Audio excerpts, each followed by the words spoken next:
Okay, so this is lesson 5 out of 10.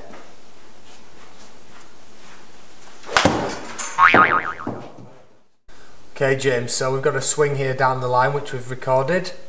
Okay, something that we mentioned in last session.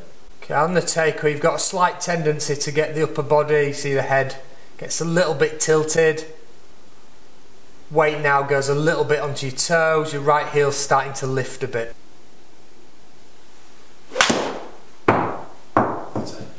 And as you can see down the left hand side, your club path, which was what we've been working on, trying to get the club a little bit more from the inside.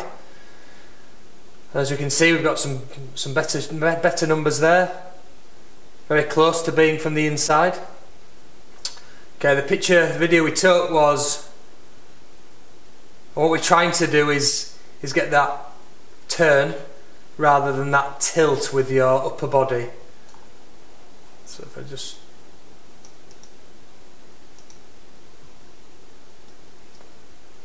and you see we have a tendency just to get the upper body to get a little bit forward and your weight, which is better this week. Tendencies we've had the heel slightly lifting, which causes a lot of, you know, imbalance and misdemeanors in your downswing.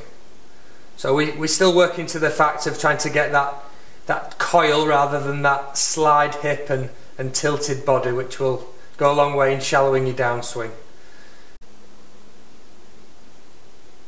Yep, and that's certainly a lot better.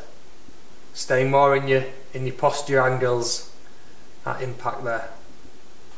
So you're sweeping it away, load it, and then feel like your upper body's staying down to add the hips. That feeling.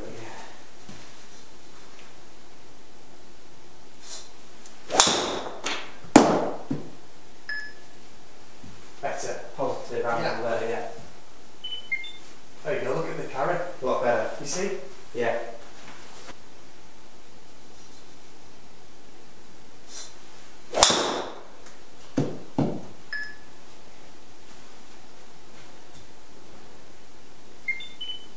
Yeah, better. Yeah. 217 carry, smash factor good.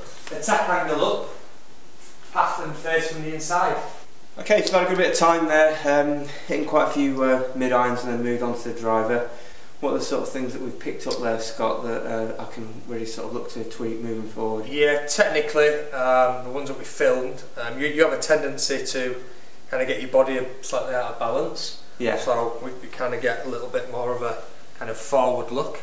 Yeah. Which causes, you know, misdemeanors on the downswing, get a little bit steep and across the ball. So, feeling was me holding your head, trying to feel that you were making more of a kind of coil, as opposed to your tendencies are to go forward and get that right hip a little bit too high, which it's very hard to attack from the inside on, especially with the longer clubs. Yeah. The driver was, you know, such a long shaft that to shallow out driver from a kind of an orthodox out of balance, you know, is quite hard to do. Good thing about all this stuff is I can really sort of understand what Scott's telling me. It makes sense to me, so then when I go to then practice, I feel like I can get more out of my practice, which is kind of what it's all about. Sure, really. You giving me the things to work on and me being able to go and practice. But I think before I had lessons, was on the practice ground, I didn't really know what I was doing or why I was doing it, and it probably just ends up being a little bit counterproductive. Yeah, I kind of see that a lot.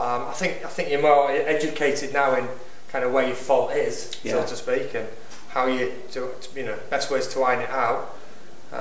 It's given you a good understanding today, and it keeps us in tune of what we're trying to work to in the long run. Absolutely right. Well, practice for me then between now and next week, and hopefully I can keep make some more improvements as we go along.